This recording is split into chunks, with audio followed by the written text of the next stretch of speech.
What can I do? Okay, yes. We're bored.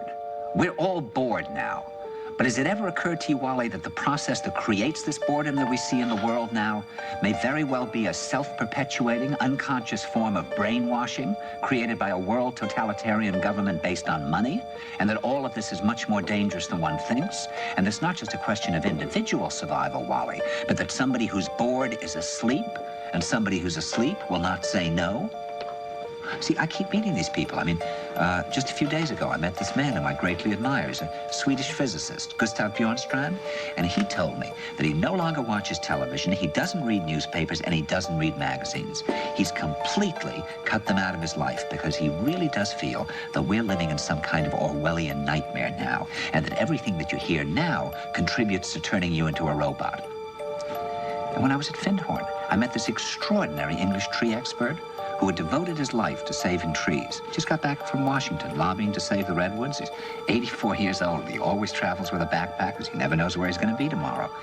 And when I met him at Findhorn, he said to me, "Where are you from?" And I said, "New York." He said, "New York, yes, that's a very interesting place. Do you know a lot of New Yorkers who keep talking about the fact that they want to leave but never do?" And I said, "Oh, yes." And he said, "Why do you think they don't leave?" I gave him different banal theories. He said, "Oh, I don't think it's that way at all."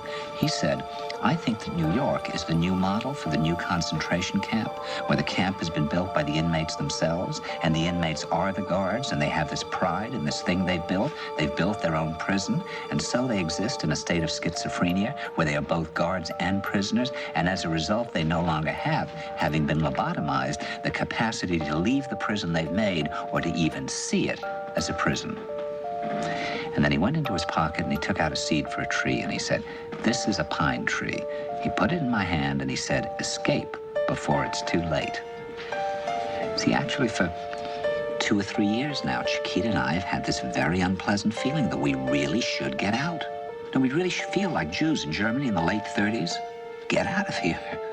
Of course, the problem is where to go, because it seems quite obvious that the whole world is going in the same direction.